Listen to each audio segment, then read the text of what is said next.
താൻ ഇഷ്ടപ്പെടുന്ന പുരുഷൻ്റെ മുമ്പിൽ തൻ്റെ ന്യൂഡിറ്റി ഒരു ഇഷ്യൂ അല്ല, വേറെ ആളിലേക്കല്ല പോയേക്കുന്നത്. അപ്പോൾ അയാളത് കണ്ടുകൊണ്ട് ആ കുട്ടിക്ക് ഒരു കുറ്റബോധമില്ല. ഇപ്പം മമ്മൂട്ടിക്കും മോഹൻലാലിനും കിട്ടിയ ഒരു പെർഫോം ചെയ്യാനുള്ള ഒരു സന്ദർഭം എന്ന് പറയുന്നത് അന്നത്തെ റൈറ്റേഴ്സ്, സ്ക്രീൻ റൈറ്റേഴ്സ് ഒരു ഇൻസ്റ്റിങ്ക്റ്റിനെ പുറത്തായിരുന്നു പണ്ട് മർഡറൊക്കെ നടന്നത്. ഇന്നിപ്പം പ്ലാൻഡാണ് മർഡർ. ഇന്ന് മലയാള സിനിമയെ ചുറ്റിപ്പറ്റിയിട്ടുള്ള ഒരുപാട് വിഷയങ്ങൾ നമ്മൾ കേൾക്കുന്നു. അപ്പോഴൊക്കെ ഈ സിനിമ ചർച്ചയാവുന്നു. അന്ന് അദ്ദേഹം ഒരു സിനിമ കൊണ്ടുവന്നിട്ടുണ്ടായിരുന്നു, ആക്ടേഴ്സിൻ്റെ ജീവിതത്തിൻ്റെ കാര്യങ്ങളൊക്കെ പറഞ്ഞിട്ടുണ്ടായിരുന്നു, ഒക്കെ ഒരുപാട് പേര് കൂട്ടിച്ചേർത്തിട്ടുണ്ടായിരുന്നു. ഞാൻ ഒരു സിനിമ എടുക്കുമ്പോൾ ഒരു ഓഡിയൻസിനെ കാണാറില്ല. കാലം കഴിയുമ്പോഴാണ് ഓഡിയൻസാണ് നമ്മളോട് പറയുന്നത് ഈ സിനിമ നമുക്ക് കാണണം എന്നുള്ളത്. ഞങ്ങളുടെ ഇഷ്ടം, ഞങ്ങളോട് ചോദിക്കുന്ന ചോദ്യങ്ങൾക്കൊക്കെ ഒരുപാട് ഉത്തരവില്ലായ്മകളാണ് ഇപ്പം വരുന്നുണ്ട്. ഉത്തരവില്ലായ്മയുടെ ലോകത്താണ് ഇപ്പം ഞാൻ നിൽക്കുന്നത്. എല്ലാവരും ആശ്ചര്യപ്പെടുത്തുന്ന ഒരു സീനായിരുന്നു അത്. ലാലേട്ടൻ തന്നെ ഒരു ഇൻ്റർവ്യൂവിൽ പറഞ്ഞിട്ടുണ്ട്, ഞാൻ എങ്ങനെയാണ് അത് പെർഫോം ചെയ്തതെന്ന് എനിക്കറിയില്ല. ഒരു ഡയറക്ടർ എന്നതിൽ അത് നേരിട്ട് കാണുകയാണല്ലോ. പുള്ളിക്കാരൻ എന്നോട് സൂചിപ്പിക്കുക, ഞാനല്ല ഇത് ചെയ്യുന്നത്, ഏതോ ഒരു ശക്തി അദ്ദേഹത്തിന് നൽകിയ അറിവും ധൈര്യവുമാണ് ഇത് ചെയ്തതെന്ന് സൂചിപ്പിക്കേണ്ടത്. എല്ലാ കൾച്ചറൽ ആക്ടിവിറ്റീസ് കാലത്തിനെ അതിജീവിച്ച് നിൽക്കണം. കാലം തേച്ചു മായ്ച്ചു കളയുന്ന കലകളൊക്കെ പൂർണ്ണമായിട്ടൊരു കലയായിട്ട് നമുക്ക് അംഗീകരിക്കാൻ സാധിക്കുമോ എന്നുള്ള ഒരു ചോദ്യം ഇവിടെ വരുന്നു. വിശ്വ സിനിമാ വേദിയിൽ ഇന്ത്യൻ സിനിമയെ അടയാളപ്പെടുത്തിയ ഡയറക്ടറും സിനിമോട്ടോഗ്രാഫറും KSFDCയുടെ ചെയർമാനുമായ ശ്രീ ഷാജിൻ കരുൺ സാറാണ് ഇന്ന് കൗമുദി മൂവീസിൽ ജോയിൻ ചെയ്യുന്നത്. സ്വാഗതം. കേരള ഫിലിം മാർക്കറ്റിൻ്റെ 2ാം പതിപ്പിൻ്റെ ഭാഗമായിട്ടാണ് നമ്മൾ ഇന്ന് കൂടിയിട്ടുള്ളത്. എന്തൊക്കെയാണ് ഈ കേരള ഫിലിം മാർക്കറ്റ് 2ാം പതിപ്പിൻ്റെ ആകർഷണം? മാർക്കറ്റ് എന്ന് പറയുന്നത് വാസ്തവത്തിൽ ഇന്നിപ്പോൾ എല്ലാ കമ്മോഡിറ്റികളും മാർക്കറ്റ് ചെയ്യാൻ പറ്റും, ഇൻക്ലൂഡിങ് സംസ്കാരം, കൾച്ചർ. സിനിമ അതിൻ്റെ ഒരു സിമ്പിളാണ്.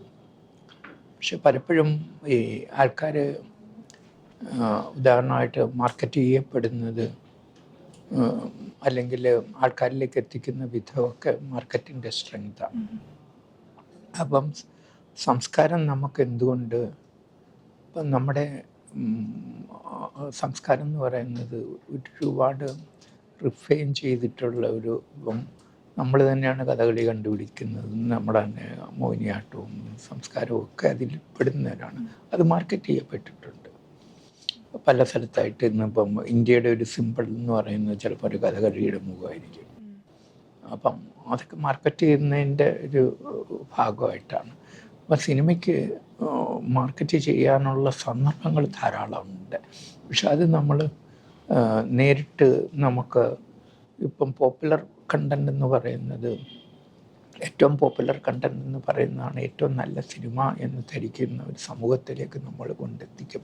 പക്ഷെ അതേസമയം ചിന്തിക്കാനും ഒരു നല്ല മനുഷ്യനെ കണ്ടുപിടിക്കാനും മനുഷ്യത്വം എന്താണെന്ന് തിരിച്ചറിയാനൊക്കെ ഈ സംസ്കാരത്തിൻ്റെ ഒരു ഭാഗമായിട്ട് സിനിമകൾ വരുന്നുണ്ട്. പക്ഷെ അത് നമ്മൾ വേണ്ടത്ര രീതിയിൽ ഡിസ്കസ് ചെയ്യപ്പെടുകയോ ഡിബേറ്റ് ചെയ്യപ്പെടുകയോ അതിനെ അപ്രീഷിയേറ്റ് ചെയ്യുകയോ അതിനെ മാർക്കറ്റ് ചെയ്യുകയോ ഒന്നും ചെയ്തില്ല. അതിനുള്ള സന്ദർഭങ്ങൾ ഈ KSFDC ഉണ്ടായതിനു ശേഷം നമ്മൾ ആലോചിച്ചിട്ടുള്ള ഒരു സന്ദർഭമാണിത്. ഇപ്പം അത് തന്നെ 50-ാം വർഷം തികയാണ്. ഇപ്പം ഇത് 2ാമത്തെ ഫിലിം ഇവൻ്റാണ് ഈ മാർക്കറ്റിൻ്റെ ഒരു. അപ്പോൾ ലോകത്ത് ഒരു ഫിലിം ഫെസ്റ്റിവലിൻ്റെ ഏറ്റവും വലിയ ഒരു സ്ട്രെങ്ത് എന്ന് പറയുന്നത് ഈവൻ അവിടെ ഡിസ്കവർ ചെയ്ത സിനിമകൾ ആൾക്കാരിലേക്ക് എത്തിക്കുക എന്നുള്ളതും കൂടിയുണ്ട്. അപ്പം നമുക്ക് കുറച്ചുകൂടെ അറിവുകൾ ഈ കാര്യത്തിൽ എന്താണ് ലോകത്ത് സംഭവിച്ചുകൊണ്ടിരിക്കുന്നത് എന്ന് നമ്മൾ അന്വേഷിക്കുന്നതിൻ്റെ ഭാഗമായിട്ടാണ് ഈ മാർക്കറ്റ്. അപ്പോൾ ഇവിടെ വരുന്ന വ്യക്തികളൊക്കെ തന്നെ ഒരുപക്ഷെ ലോകത്ത് സിനിമ മാർക്കറ്റ് ചെയ്യപ്പെടുമ്പോഴും ഇപ്പം ലോക ജനത എന്താണ് നമ്മളിൽ നിന്ന് പ്രതീക്ഷിക്കുന്നത് എന്നുള്ളതാണ്. അപ്പം ആ പ്രതീക്ഷ എന്താണെന്ന് അവരിൽ കൂടി നേരിട്ട് തിരിച്ചറിഞ്ഞാൽ തന്നെ നമുക്കും അതിനെപ്പറ്റി ചിന്തിക്കാനുള്ളൊരു അവസരം ഉണ്ടാകുന്നു. അപ്പോൾ അവരുടെ പോയിൻ്റ് ഓഫ് വ്യൂ നമുക്ക് നേരിട്ട് കേൾക്കാനുള്ള ഒരു സന്ദർഭം കൂടിയായിട്ടാണ് നമ്മൾ പല സ്ഥലത്തായിട്ട് അവരുടെ അറിവുകൾ അവർ ഷെയർ ചെയ്തിട്ടുണ്ട്. മാത്രമല്ല അറിയപ്പെടുന്ന പല സിനിമകൾ അവർ ഡിസ്ട്രിബ്യൂട്ട് ചെയ്തിട്ടുണ്ട്, തിയേറ്ററിലേക്ക് കൊണ്ടുവന്ന് എത്തിച്ചിട്ടുണ്ട്. അങ്ങനെയുള്ള ആൾക്കാർ പ്രൊഡ്യൂസേഴ്സിൻ്റെ B2B മീറ്റിങ്ങുകൾ നമ്മൾ കൺസീവ് ചെയ്യുമ്പോൾ അവർ ഒരു സ്ക്രീൻ പ്ലേ ജഡ്ജ് ചെയ്യുന്ന വിധങ്ങൾ ഒരു ഈ തിയേറ്ററിക്കൽ റിലീസസിൽ മാത്രമല്ല പണം ഉണ്ടാക്കാൻ പറ്റുന്നത്. വേറെ ഫിലിം ഫെസ്റ്റിവലിൽ റെക്കഗ്നൈസ് ചെയ്ത, ഉദാഹരണമായിട്ട് പായൽ കബാഡിയുടെ ഈ പടം ഇത്രയധികം ആൾക്കാരിലേക്ക് എത്താനുള്ള കാരണം ആ ഫിലിം ഫെസ്റ്റിവലിൽ അതിനെ റെക്കഗ്നൈസ് ചെയ്തുകൊണ്ടാണ്. അല്ലെങ്കിൽ അത് ആൾക്കാർ മറന്നുപോയത്. അപ്പം അത് അങ്ങനെയുള്ള സന്ദർഭം കൂടി ഇവിടെ ഉണ്ടാക്കുക എന്നുള്ളതാണ് ഉദ്ദേശിക്കുന്നത്. ഒരുപാട് കാലങ്ങളായിട്ട് മലയാള സിനിമയുടെ ജേണിയെ നോക്കിക്കാണുന്ന ഒരാളാണ്. ഇന്നത്തെ മലയാള സിനിമയെ നോക്കിക്കാണുമ്പോൾ എങ്ങനെയാണ് തോന്നുന്നത്? അതൊരു എല്ലാ കൾച്ചറൽ ആക്ടിവിറ്റീസ് കാലത്തിനെ അതിജീവിച്ച് നിൽക്കണം. കാലം തേച്ചു മായ്ച്ചു കളയുന്ന കലകൾ അതൊക്കെ പൂർണ്ണമായിട്ടൊരു കലയായിട്ട് നമുക്ക് അംഗീകരിക്കാൻ സാധിക്കുമോ എന്നുള്ള ഒരു ചോദ്യം ഇവിടെ വരുന്നു. ഉദാഹരണമായിട്ട് സത്യജിത്രയുടെ പതേർ പാഞ്ചാലി ഇന്ന് ഇവിടെ പ്രദർശിപ്പിച്ചാലും, അതല്ലെങ്കിൽ അരുന്ധത്തിൻ്റെ കുമ്മാട്ടിയോ അല്ലെങ്കിൽ തമ്പോ പ്രദർശിപ്പിച്ചാലും ഇപ്പോഴും കുറേ ഓഡിയൻസ് കാണും. പക്ഷെ ഇപ്പോൾ ഉണ്ടാക്കുന്ന സിനിമകൾ ഒരു 10 വർഷം കഴിഞ്ഞ് വീണ്ടും കാണണമെന്ന് സൂചിപ്പിക്കുമ്പോൾ, അല്ലെങ്കിൽ ഒരു ഷോ കഴിഞ്ഞിട്ട് അന്ന് പലപ്പോഴും സിനിമകളൊക്കെ തന്നെ 1-2 തവണ ഓഡിയൻസ് പോയി കാണുന്ന സന്ദർഭങ്ങളുണ്ട്. ഇപ്പം ഇനി രണ്ടാമതൊന്നുകൂടെ കാണണം എന്ന് അന്വേഷിക്കുക, കാലം കഴിഞ്ഞിട്ട് വീണ്ടും അതിനൊരു ഓഡിയൻസിനെ സൃഷ്ടിക്കാൻ സാധിക്കുക എന്നുള്ള ഒരു രംഗം നമ്മുടെ ഇപ്പോഴത്തെ സിനിമകൾക്ക് ഇത് അന്നത്തെ ഒരു കൺസ്യൂം ചെയ്യുമ്പോൾ കിട്ടുന്ന എൻജോയ്മെൻറ്റിൻ്റെ ഒരു പാർട്ടായിട്ട് ഇത് നിലനിൽക്കുന്നു. അല്ലെങ്കിൽ അവർ സ്പെൻഡ് ചെയ്ത പണം ഇമ്മീഡിയറ്റായിട്ട് തിരിച്ചു കിട്ടുന്ന ഇപ്പം ഡിജിറ്റൽ വന്നപ്പോൾ 2000 തിയേറ്ററുകളിൽ ഒരുമിച്ച് റിലീസ് ചെയ്യാനൊക്കെയുള്ള സന്ദർഭമുള്ളത് കൊണ്ട് ഒരു ആൾക്കാരിലേക്ക് നല്ലത് എന്ന് അല്ലെങ്കിൽ ചീത്ത എന്ന് ആൾക്കാർ തിരിച്ചറിയുന്നതിന് മുമ്പ് അവർ പണം എത്തിക്കാനുള്ള മാർക്കറ്റിംഗ് തന്ത്രങ്ങൾ അവരുടെ കയ്യിലുണ്ട്. പക്ഷെ അതേസമയം ഈ പോപ്പുലർ അല്ലാതെ മീനിങ് ഫുള്ളായിട്ടുള്ള കമ്മിറ്റഡ് ആയിട്ടുള്ള ഡയറക്ടേഴ്സിൻ്റെ പല പടങ്ങളും വേണ്ട രീതിയിൽ പ്രൊമോട്ട് ചെയ്യാൻ സാധിച്ചിട്ടുണ്ടോ എന്ന് ചോദിച്ചാൽ ഉണ്ടായിട്ടില്ല. അതിൻ്റെയും കൂടെ ഒരു സന്ദർഭമായിട്ടാണ് ഈ മാർക്കറ്റ് കാണുന്നത്. അപ്പോൾ സാറിൻ്റെ പടങ്ങൾ തന്നെ നമ്മളെല്ലാവരും കണ്ടിട്ടുണ്ടാവും. അതിപ്പോൾ തിയേറ്ററിൽ കാണുന്നതിന് പിന്നെ നമ്മൾ TV കളിലായിരിക്കും അത് ഏറ്റവും കൂടുതൽ കണ്ടിട്ടുള്ളത്. ആ സമയത്ത് അത് ഒരു മേക്കർ എന്ന നിലയിൽ സാറിന് എത്രത്തോളം ബാധിച്ചിട്ടുണ്ട്? ഞാൻ ഒരു സിനിമ എടുക്കുമ്പോൾ ഒരു ഓഡിയൻസിനെ കാണാറില്ല. കാലം കഴിയുമ്പോഴാണ് ഓഡിയൻസാണ് നമ്മളോട് പറയുന്നത് ഈ സിനിമ നമുക്ക് കാണണം എന്നുള്ളത്. അത് ഒരു വിഷയം നമ്മൾ കേട്ടറിഞ്ഞോ അല്ലെങ്കിൽ എഴുതിയോ ഒക്കെ ആൾക്കാരിലേക്ക് എത്തിയ വിധങ്ങളായിരിക്കും അത്. പക്ഷെ അതിന് സമയമെടുക്കും. അപ്പോൾ ആ സമയം എന്ന് പറയുന്നത് നമുക്ക് മനസ്സിലാക്കാവുന്നത് ഒരു ക്രിയേറ്ററിൻ്റെ ഒരു ക്രിയേഷൻ സമയം തുടച്ചു മാറ്റുന്നില്ല, സമയം റീകൺസ്ട്രക്ട് ചെയ്തുകൊണ്ട് അതിൻ്റെ സ്ട്രെങ്ത് മനസ്സിലാക്കുകയാണ് നമ്മൾ ചെയ്തേക്കുന്നത്. ഇപ്പം അതൊരു ഹിസ്റ്ററിയാണ്. ഒരു സിനിമ എന്ന് പറയുന്നത് ഇപ്പം പെയിൻറ്റിങ് പോലെ തന്നെ ഇപ്പോൾ M.F. ഹുസൈൻ്റെ വർക്കുകൾ എന്നൊരു ഹിസ്റ്ററിയാണ്. അതുപോലെ പല ആൾക്കാരുടെ ഇപ്പം സിനിമയും ഒരു രാജ്യത്തിൻ്റെ ഹിസ്റ്ററിയാണ്. അതൊരു ഇമോഷണൽ ഹിസ്റ്ററിയാണ്. ഇപ്പോൾ രാജ് കപൂറിൻ്റെയും ഗുരുദത്തിൻ്റെയൊക്കെ പടങ്ങൾ ഒക്കെ നമ്മളിപ്പം ആലോചിക്കുകയാണെങ്കിൽ അത് ക്രിയേറ്റ് ചെയ്ത വ്യക്തികളുടെ ഒരു അൺസെൽഫിഷ് മോട്ടോ ഉണ്ടല്ലോ. അപ്പോൾ അതിനെയാണ് അത് റീഡിസ്കവർ ചെയ്തേക്കുന്നത്. അപ്പോൾ അത് ഒരു ക്രിയേറ്റീവ് എലിമെൻ്റായിട്ട് നമ്മൾ അതിനെ അഡ്രസ്സ് ചെയ്യേണ്ടിയിരിക്കുന്നു എന്നുള്ള ആ എലിമെൻ്റ് നമ്മുടെ ഇന്ന് പോവുകയാണെങ്കിലും സംസ്കാരത്തിൻ്റെ ഒരു ഭാഗം നഷ്ടപ്പെട്ടു എന്ന് മാത്രമേ നമുക്ക് പറയാൻ പറ്റുള്ളൂ. സാറ് സംവിധാനം ചെയ്ത ഒരു മികച്ച ചിത്രമാണ് വാനപ്രസ്ഥം. അതെല്ലാവരും ആ സിനിമയെക്കുറിച്ച് പറയുന്നു. ലാലേട്ടൻ്റെ കരിയർ തന്നെ മികച്ചൊരു കഥാപാത്രമാണ്. അതിൽ എടുത്തു പറയുന്ന ഒരു സീനാണ് അവസാനത്തുള്ള ഒരു ഡെഡ് സീൻ എന്ന് പറയുന്നത്. എല്ലാവരും ആശ്ചര്യപ്പെടുത്തുന്ന ഒരു സീനായിരുന്നു അത്. ലാലേട്ടൻ തന്നെ ഒരു ഇൻ്റർവ്യൂവിൽ പറഞ്ഞിട്ടുണ്ട്, ഞാൻ എങ്ങനെയാണ് അത് പെർഫോം ചെയ്തതെന്ന് എനിക്കറിയില്ല. ഒരു ഡയറക്ടർ എന്നതിൽ അത് നേരിട്ട് കാണുകയാണല്ലോ, ആ ഒരു എക്സ്പീരിയൻസ് എങ്ങനെയായിരുന്നു? ഈ സിനിമ ചെയ്യുമ്പോൾ സിനിമ നന്നാവണം എന്നൊരു കളക്റ്റീവ് തിങ്കിങ്ങിൻ്റെ ഒരു പാർട്ടാണ്. അപ്പം അതായത് അദ്ദേഹം ഈ പറഞ്ഞ മാതിരി ഇത് എങ്ങനെയാണത് ചെയ്യേണ്ടത് അദ്ദേഹം തന്നെ എന്നോട് സൂചിപ്പിച്ചിട്ടുള്ളൊരു കാര്യം തന്നെയാണ്. ഈ സിനിമ എന്ന് പറയുമ്പോൾ ഒരു പക്ഷേ റിഹേഴ്സൽ കഴിഞ്ഞിട്ട് ടേക്കിലേക്ക് പോകുമ്പം അത് ട്രാൻസ്ഫോം ചെയ്യുന്ന, അതായത് ഈ സിനിമയുടെ ആദ്യത്തെ തീമെന്ന് വെച്ചാൽ ഇത് ഐഡൻറ്റിറ്റി ക്രൈസിസ് ആണ് സിനിമയുടെ ബേസിക്കായിട്ട്.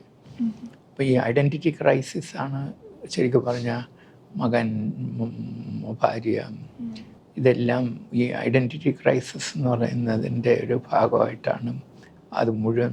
ഒരു പക്ഷേ ഒരു സ്ത്രീ പ്രണയിക്കുന്നത് റോളിനെയാണ്, വ്യക്തിയല്ല. അതൊരു ഐഡൻറ്റിറ്റി ക്രൈസിസാണ്. അപ്പം ഇവിടെ അത് എങ്ങനെ ട്രാൻസ്ഫോം ട്രാൻസ്ലേറ്റ് ചെയ്യുന്നു എന്ന് പറയുന്നത്, ഒരു പെയിൻറ്ററെ സംബന്ധിച്ചിടത്തോളം ഒരു പെയിൻറ്റർ ഒരു ഡയറക്ടറായി കഴിഞ്ഞാൽ അദ്ദേഹം ചൂസ് ചെയ്യുന്ന കളറാണ് ആർട്ടിസ്റ്റ്. ഈ ആർട്ടിസ്റ്റ് അപ്പോൾ എന്തിനാ കളർ ചൂസ് ചെയ്തു എന്ന് പറഞ്ഞു കഴിഞ്ഞാൽ നമ്മുടെ കോൺഫിഡൻറ്റ് ലെവലിൽ റീകൺസ്ട്രക്റ്റ് ചെയ്ത് തരേണ്ടത് അതിൻ്റെ ഭംഗി എന്ന് പറയുന്നത്, അതിൻ്റെ ബ്യൂട്ടി എന്ന് പറയുന്നത് അയാളിൽ കൂടിയാണ് ഡയറക്ടർ എക്സ്പ്രസ് ചെയ്യുന്നത്. അപ്പോൾ ആ ഭംഗി അദ്ദേഹം മനസ്സിലാക്കി ചെയ്തു എന്നുള്ളതാണ്. അപ്പോൾ ഭംഗിയെ നിർവചിക്കാൻ പലർക്കും അത്ര എളുപ്പമല്ല. അത് നിർവചിക്കുന്ന ആൾക്കാർക്ക് അത് ആ ഭംഗി എങ്ങനെ കണ്ടു എന്നുള്ളതാണ്, അല്ലെങ്കിൽ മനസ്സിൽ ഉൾക്കൊണ്ടു എന്നുള്ളതാണ്. അവിടെയാണ് നമ്മുടെ സക്സസ് കിടക്കുന്നത്. അതാണ് അദ്ദേഹം ചെയ്തത്. പെർഫോമൻസ് കഴിഞ്ഞ ശേഷം സാർ എന്താ അദ്ദേഹത്തോട് പറഞ്ഞത് എന്തായിരുന്നു? അല്ല, പുള്ളിക്കാരൻ എന്നോട് സൂചിപ്പിക്കുക, ഞാനല്ല ഇത് ചെയ്യുന്നത്. അദ്ദേഹം എന്നോട് പറഞ്ഞത് ഏതോ ഒരു ശക്തി അദ്ദേഹത്തിന് നൽകിയ അറിവും ധൈര്യവുമാണ് ഇത് ചെയ്തതെന്ന് സൂചിപ്പിക്കേണ്ടത്. ഇപ്പം അദ്ദേഹം തന്നെ പറഞ്ഞിട്ടുണ്ടായിരുന്നു, റിലീസിന് ഏത് സിനിമയാണ് വരണമെന്ന് ആഗ്രഹിച്ചപ്പോൾ അദ്ദേഹം പറഞ്ഞത് വാനപ്രസ്ഥം പോലുള്ള സിനിമകൾ വരികയാണെങ്കിൽ ഒരുപാട് സന്തോഷമാണ്, അതാണ് ഒരു ആഗ്രഹം പറഞ്ഞു. അപ്പം റിലീസിന് എങ്ങാനും ഒരു സാധ്യതയുണ്ടോ? അതിൽ തന്നെ എടുക്കേണ്ട തീരുമാനം. കാരണം പുള്ളിക്കാരൻ തന്നെ എൻ്റെ പ്രൊഡ്യൂസർ. അപ്പം എനിക്ക് അതിനകത്ത് വലിയ സ്നേഹമൊന്നുമില്ല. പ്രൊഡ്യൂസർക്ക് അത് ആൾക്കാരിലേക്ക് എത്തിക്കാനായിട്ട് കൂടുതൽ സന്ദർഭം ഉണ്ടാവുകയാണെങ്കിൽ ഞാൻ സന്തോഷപൂർവ്വം സ്വീകരിക്കേണ്ടത് എൻ്റെ ആഗ്രഹത്തേക്കാൾ കൂടുതൽ അത് ചെയ്തു കൊടുക്കേണ്ട റെസ്പോൺസിബിലിറ്റി എനിക്കുണ്ട്. ആണ്. ഈ കുട്ടി സ്രാങ്ക് എന്ന് പറയുമ്പോൾ മമ്മൂക്ക അഭിനയിച്ച പടം, അതിൽ ഒരു നായിക ന്യൂഡായിട്ട് വെക്കുന്ന ഒരു സീനുണ്ട്. ആ സീൻ ഒരു വലിയ ചർച്ചക്ക് ആ സമയത്ത് സോഷ്യൽ മീഡിയയിൽ ചർച്ചയുണ്ടായിരുന്നു. ആ സീൻ ചെയ്യുന്നതിന് മുമ്പ് മമ്മൂക്ക അതിനെക്കുറിച്ച് ഡിസ്കസ് ചെയ്തതും അതിനുള്ളൊരു ഇൻപുട്ട് കൊടുത്തത് എങ്ങനെയായിരുന്നു? ഈ സിനിമയിൽ ഈ പല രീതിയിൽ നമുക്ക് ഒരു പക്ഷേ അത് പുറവശത്തു നിന്ന് എടുത്തൊരു സീനാണ്. അതിനകത്ത് ഫ്രണ്ടൽ ന്യൂഡിറ്റി ഇല്ല. അത് മുഴുവൻ കവർ ചെയ്തിട്ടാണ് നിൽക്കുന്നത് ആ കുട്ടി. അപ്പം അത് വെൽ ഡ്രസ്ഡാണ്.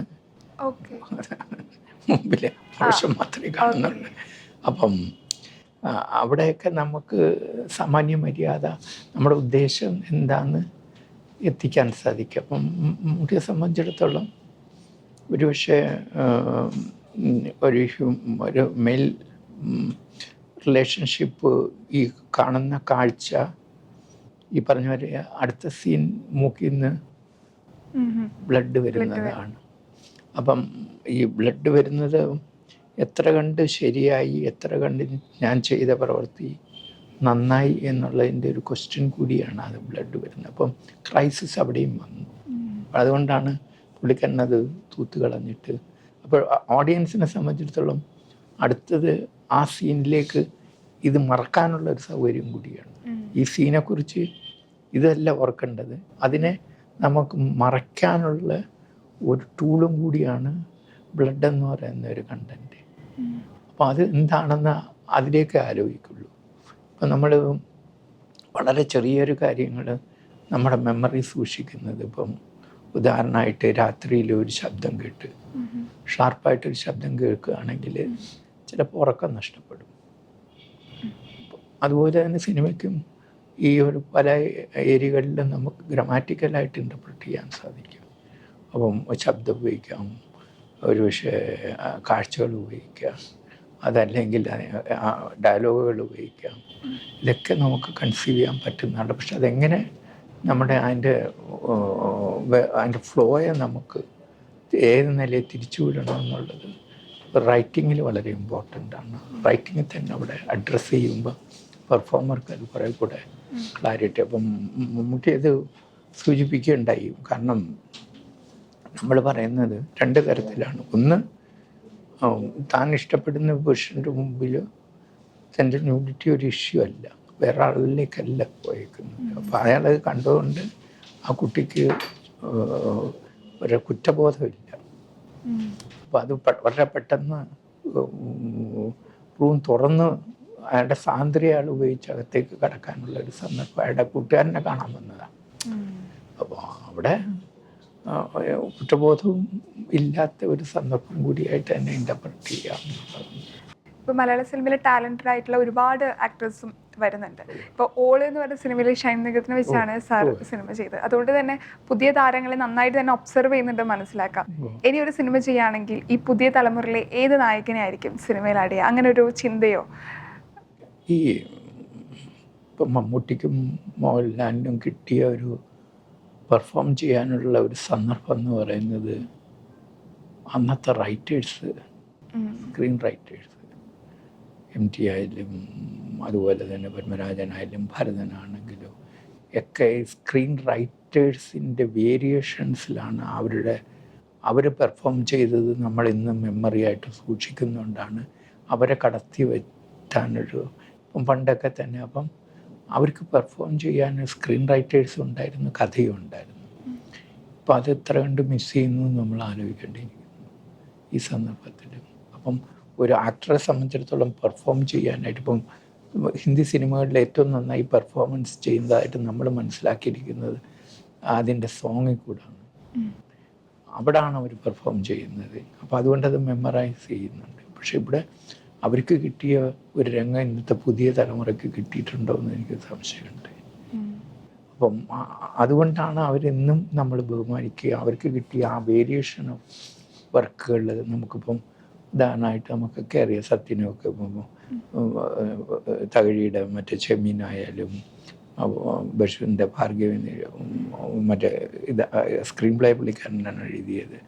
അപ്പോൾ അതാണെങ്കിലും ഒക്കെ തന്നെ നമ്മൾ ഒന്ന് ആലോചിക്കുകയാണെങ്കിൽ ഒരു പെർഫോമർക്ക് പെർഫോം ചെയ്യാൻ കിട്ടിയ സന്ദർഭം ഇന്ന് എത്ര കണ്ട് ഒരു റൈറ്റിങ്ങിൽ കൂടിയോ അല്ലെങ്കിൽ സ്ക്രീൻ പ്ലേ കൂടെ കിട്ടുന്നുണ്ടെന്നുള്ളത് ഒരു ക്വസ്റ്റ്യനാണ്. പക്ഷെ ഇവിടെ ഈ ചോദ്യം എന്താണെന്ന് വെച്ച് കഴിഞ്ഞാൽ നമുക്ക് നഷ്ടപ്പെടുന്നത് സ്ക്രീൻ റൈറ്റേഴ്സാണ്.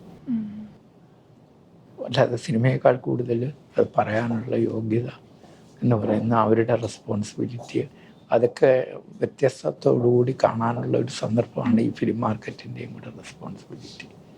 അങ്ങനെയും കൂടെ പറഞ്ഞു കൊടുക്കുക എന്നുള്ളതാണ്. തീർച്ചയായിട്ടും. ഈ ലേഖയുടെ ഒരു ഫ്ലാഷ് ബാക്ക് എന്ന ചിത്രം അതൊരു റിയൽ സ്റ്റോറിയെ ആസ്പദമാക്കിയിട്ടുള്ള ഒരു സിനിമയായിരുന്നു. അതിലെ കഥാപാത്രം ഒരു ആക്ട്രസിൻ്റെ ജീവിതകഥ പറയുന്ന ഒരു സിനിമയായിരുന്നു. ആ സിനിമയും റിലീസായതിനു ശേഷം ഒരുപാട് നെഗറ്റീവും പോസിറ്റീവും ആയിട്ടുള്ള കമൻസ് വന്നു. ഇന്ന് മലയാള സിനിമയെ ചുറ്റിപ്പറ്റിയിട്ടുള്ള ഒരുപാട് വിഷയങ്ങൾ നമ്മൾ കേൾക്കുന്നു. അപ്പോഴൊക്കെ ഈ സിനിമ ചർച്ചയാവുന്നു. അന്ന് അദ്ദേഹം ഒരു സിനിമ കൊണ്ടുവന്നിട്ടുണ്ടായിരുന്നു, ആക്ട്രസിൻ്റെ ജീവിതത്തിൻ്റെ കാര്യങ്ങളൊക്കെ പറഞ്ഞിട്ടുണ്ടായിരുന്നൊക്കെ ഒരുപാട് പേര് കൂട്ടിച്ചേർത്തിട്ടുണ്ടായിരുന്നു. അപ്പം ഇതൊക്കെ എങ്ങനെയാണ് സിനിമയെ ബാധിക്കുമെന്ന് തോന്നുന്നുണ്ടോ, അല്ലെങ്കിൽ ഇനി മുന്നോട്ടുള്ള സിനിമ ജീവിതത്തെ? ഈ സിനിമ നമ്മുടെ ഫിലോസഫിയിൽ ഒരുപാട് കോൺട്രിബ്യൂട്ട് ചെയ്തിട്ടുണ്ട്. ഫിലോസഫി എന്ന് പറയുന്ന ഒരു രംഗത്തിനെ എൻറിച്ച് ചെയ്തതിൽ വേൾഡ് സിനിമ ഒരുപാട് കോൺട്രിബ്യൂട്ട് ചെയ്തിട്ടുണ്ട്. ഇപ്പം ഫിലോസഫി ഇല്ലാതെയും നമുക്ക് ജീവിക്കാം, എത്തിക്സ് ഇല്ലാതെയും ജീവിക്കാവുന്ന ഒരു ജനതയെ നമ്മൾ സൃഷ്ടിക്കുമ്പോൾ, അതല്ലെങ്കിൽ ഒരു ഇൻസ്റ്റിങ്ക്റ്റിന് പുറത്തായിരുന്നു പണ്ട് മർഡറൊക്കെ നടന്നത്. ഇന്നിപ്പം പ്ലാൻഡാണ് മർഡർ. അപ്പോൾ അതൊക്കെ സിനിമ കോൺട്രിബ്യൂട്ട് ചെയ്ത ചില രംഗങ്ങളായിട്ട് കൂടി നമുക്ക് ആലോചിക്കാവുന്നതേ ഉള്ളൂ. ആ രംഗങ്ങളൊക്കെ നമ്മൾ എങ്ങനെ കൺസീവ് ചെയ്യപ്പെട്ടു എന്നുള്ളതാണ്. അപ്പോൾ മനുഷ്യനെ നമ്മൾ ഇൻ്റലിജൻ്റായിട്ട് ഓരോ ജനറേഷനും പഴയ ജനറേഷനേക്കാൾ ഇൻ്റലിജൻ്റാണ്. ഉദാഹരണമായിട്ട് സംഗീതം. ഒരുപക്ഷെ അന്ന് 80 ഡെസിബൽ എന്ന് പറയുന്നത് ഒരു സ്ട്രോങ് സൗണ്ടായിട്ടാണ്, പെയിൻഫുൾ ഇയർ ഡ്രമിന് ഇന്നത്തെ ജനറേഷന് 50,000 വാട്ടേജ് മ്യൂസിക് കേൾക്കാൻ താല്പര്യമുള്ളവരാണ്. അപ്പോൾ അത് കണ്ടെയ്ൻ ചെയ്യാനുള്ളത് അപ്പോൾ അത് സെൻസസിൽ തന്നെ ഒരുപാട് കാര്യങ്ങൾ ചേഞ്ച് ചെയ്തിട്ടുണ്ട്. അപ്പം അതനുസരിച്ചിട്ടാണ് സിനിമയും ഗ്രോ ചെയ്യുന്നത്. അപ്പം നമ്മളെ സംബന്ധിച്ചിടത്തോളം ഇതൊക്കെ ടൂളുകളാണ്.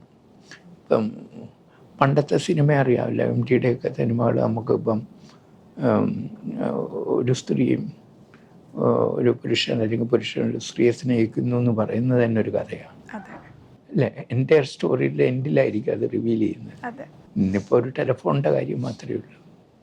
അപ്പം മറ്റേത് ഒരു വർഷം എടുത്തെങ്കിൽ ഇന്നിപ്പോൾ ഒരു സെക്കൻഡിൻ്റെ ക്വസ്റ്റ്യനാണ്. അപ്പോൾ അതെങ്ങനെ കമ്മ്യൂണിക്കേറ്റ് ചെയ്യുന്നു എന്നുള്ളത് അന്നൊരു സ്റ്റോറിയായിരുന്നു, ഇന്നതൊരു സ്റ്റോറി അല്ല. അത് ഏത് സന്ദർഭത്തിലാണ് ചെയ്യുന്നു എന്നുള്ളതൊക്കെ നമുക്കപ്പോൾ അതും ആ ഏരിയകളിലുള്ള ഇമോഷണൽ ലെവലുകളും സെൻസിബിലിറ്റീസും സെൻസിറ്റിവിറ്റിയും ഒക്കെ വളർന്നുകൊണ്ടിരിക്കുന്ന സമയത്ത് ഒരു ക്രിയേറ്റീവ് ഇൻ്റർപ്രറ്ററിന് ഇപ്പോൾ ഉദാഹരണമായിട്ട് ഇപ്പോൾ നോബൽ പ്രൈസ് കിട്ടുന്ന പടങ്ങളൊക്കെ അല്ല ബുക്കുകളൊക്കെ തന്നെ ഈ ഹ്യൂമൻ സെൻസിബിലിറ്റിയെ ചോദ്യം ചെയ്തുകൊണ്ടോ അല്ലെങ്കിൽ അതിനെ അഡ്രസ്സ് ചെയ്തുകൊണ്ടാണ് നമ്മൾ ചെയ്യുന്നത്. നമ്മളെ സംബന്ധിച്ചിടത്തോളം എല്ലാ ഏരിയകളിലും നമ്മളത് നമുക്ക് നഷ്ടപ്പെടുന്നതുകൊണ്ടുള്ള ഒരു വ്യാധിയുണ്ടല്ലോ. അപ്പം ഒരു ഫിലിം മേക്കർ എന്നുള്ള നിലയ്ക്ക് ഒരു അടുത്ത ജനറേഷനെ സൃഷ്ടിക്കാൻ ഞാനും റെസ്പോൺസിബിളാണ്. അപ്പം അത് നമ്മുടെ പടമായാലും കൊള്ളാം, നമ്മുടെ ആക്ടിവിറ്റീസ് ആയാലും കൊള്ളാം, നമ്മുടെ ഫ്യൂച്ചറിനെ നമ്മൾ കാണുന്ന വിധത്തിൽ അവരെ മോൾഡ് ചെയ്യാനുള്ള ഒരു സന്ദർഭമായിട്ടും ഇതിനെ അഡ്രസ്സ് ചെയ്തുകൊണ്ടാണ് നമ്മളിതൊക്കെ ചെയ്തുകൊണ്ടിരിക്കുന്നത്. ആൾക്കാരിലേക്ക് എത്തും എന്നുള്ള ആത്മവിശ്വാസത്തിൻ്റെ പുറത്താണ് ഇത് ചെയ്യുന്നത്. ഈ പത്മരാജൻ പോലുള്ള തുടങ്ങിയിട്ടുള്ള ഒരുപാട് പ്രശസ്തരായിട്ടുള്ള ഒരുപാട് മികച്ച സിനിമകൾ സംഭാവനിച്ച ഡയറക്ടേഴ്സിൻ്റെ കൂടെയൊക്കെ സിനിമറ്റോഗ്രാഫറായിട്ട് വർക്ക് ചെയ്തിട്ടുണ്ടായിരുന്നു.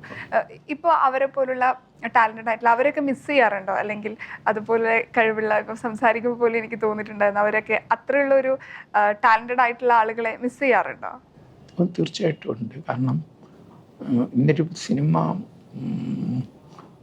അത് ആ സ്റ്റോറി ടെല്ലിങ്ങിൽ ക്യാമറ ക്യാപ്ചർ ചെയ്യാറേ ഉള്ളൂ. പക്ഷെ മറ്റേത് ക്യാമറ ഒരു സ്റ്റൈലായിട്ട് മാറിയിരുന്നത്, പറയുന്ന ആക്റ്റീവ് പാർട്ടിസിപ്പൻ്റായിട്ടുള്ള വിഷ്വൽ നരേഷൻ്റെ ഒരു പാർട്ടായിട്ട് നമ്മൾ റീക്രിയേറ്റ് ചെയ്യുന്ന ഒരു പെയിൻറ്റർ പോലെ തന്നെ റീക്രിയേറ്റ് ചെയ്യുന്ന രംഗങ്ങളായിട്ടാണ് അതിനെ അതെൻ്റെ ഒരു ഡയറക്ടറുടെ ആവശ്യപ്രകാരം തന്നെ കുറിച്ച് ഇന്നിപ്പം നമ്മൾ പറയുകയാണെങ്കിൽ പല പടങ്ങളും നമ്മൾ ചെയ്തിട്ടുണ്ടോ അവിടെയൊക്കെ തന്നെ നമ്മൾ റിയലൈസ് ചെയ്യുന്നത് നമ്മൾ പറയുന്ന കാര്യങ്ങൾ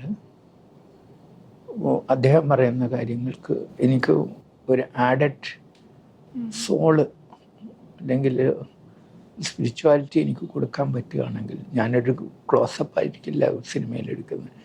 അതിൻ്റെ പുറത്തൊരു ഹാലോ ഉണ്ട്, ആ വ്യക്തിയുടെ പിന്നിൽ ആ ഹാലോ കൂടി ഞാൻ കണ്ടാലേ പറ്റുള്ളൂ. അതിൻ്റെ പിന്നിൽ ഒരു സ്പിരിച്വാലിറ്റി ഉണ്ട് ആ വ്യക്തിക്ക്.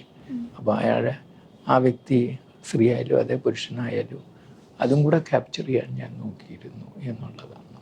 ഉദാഹരണമായിട്ട് തമ്പിൽ ക്യാമറയുടെ പോയിൻ്റ് ഓഫ് വ്യൂ എന്ന് പറയുന്ന ആ വില്ലേജിലൊരു ഇന്നസെൻറ്റ് വ്യക്തിയുടെ കാഴ്ചപ്പാടിൽ കൂടിയാണ് അത് ക്യാപ്ചർ ചെയ്തത്.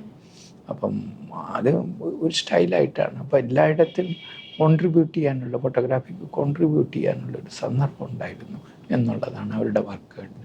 പക്ഷെ ആ ഒരു കോൺട്രിബ്യൂഷൻ ഇന്നത്തെ സ്റ്റോറി ടെല്ലിങ്ങിൽ കൂടി അത് എനിക്ക് എത്ര കണ്ട് എക്സ്പ്രസ് ചെയ്യാൻ സാധിക്കും എന്നുള്ളതിനൊരു ക്വസ്റ്റ്യൻ പലപ്പോഴും ഞാൻ പല ഞങ്ങൾ സിനിമ കാണുമ്പോൾ ഞങ്ങൾ എൻജോയ് ചെയ്യാറില്ല, സിനിമ കാണത്തേ ഇല്ല. കാരണം എന്താണെന്ന് വെച്ച് കഴിഞ്ഞാൽ ഞങ്ങൾക്ക് ഒരുപാട് ഏരിയകളിൽ editing, recording, sound, photography, performance ഇതൊക്കെ ആയിരിക്കും ഞങ്ങൾ ശ്രദ്ധിക്കുന്നത്. അപ്പം ഒരു ക്രിയേറ്റർ എന്നുള്ള നിലയ്ക്ക് ഞങ്ങൾ വേറെ റെസ്പോൺസിബിലിറ്റിയിലേക്ക് പോകും. അപ്പോൾ അതുകൊണ്ട് സിനിമയായിട്ട് കാണുന്നില്ല. അപ്പോൾ അവിടെയൊക്കെ തന്നെ അതെല്ലാ സിനിമകളും അതൊരു ഒരു ഫിലിം മേക്കർ ഒരു കാലത്തും ഫിലിം മേക്കർ ആയിക്കഴിഞ്ഞാൽ പിന്നെ ആ സിനിമ എൻജോയ് ഏത് സിനിമയും എൻജോയ് ഇല്ല. ഒരു മറ്റുള്ളവർ എൻജോയ് ചെയ്യുന്ന ആ ഒരു തലത്തിൽ നിന്നുകൊണ്ട് കാണാൻ പറ്റത്തില്ല. അപ്പോൾ അവിടെയൊക്കെ ഞങ്ങളുടെ ഇഷ്ടം, ഞങ്ങളോട് ചോദിക്കുന്ന ചോദ്യങ്ങൾക്കൊക്കെ ഒരുപാട് ഉത്തരവില്ലായ്മകളാണ് ഇപ്പം വരുന്നുണ്ട്. ഉത്തരവില്ലായ്മയുടെ ലോകത്താണ് ഇപ്പം ഞാൻ നിൽക്കുന്നത്.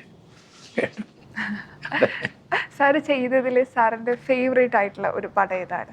നമുക്കെല്ലാം പ്രിയപ്പെട്ടതാണെങ്കിലും ഒരു നെഞ്ചോട് ചേർക്കുന്ന ഒരു പടം ഏതാണെന്ന് ചോദിക്കുകയാണെങ്കിൽ അത് എനിക്ക് പക്ഷെ ആൾക്കാർക്ക് മനസ്സിലാവാതെ പോയത് സ്വമാണെന്ന് തോന്നുന്നു.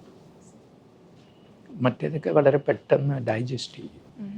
പക്ഷെ സ്വപ്നൻ്റെ ഒരു ഒരു ഒരു റീസൺ എന്ന് പറയുന്നത്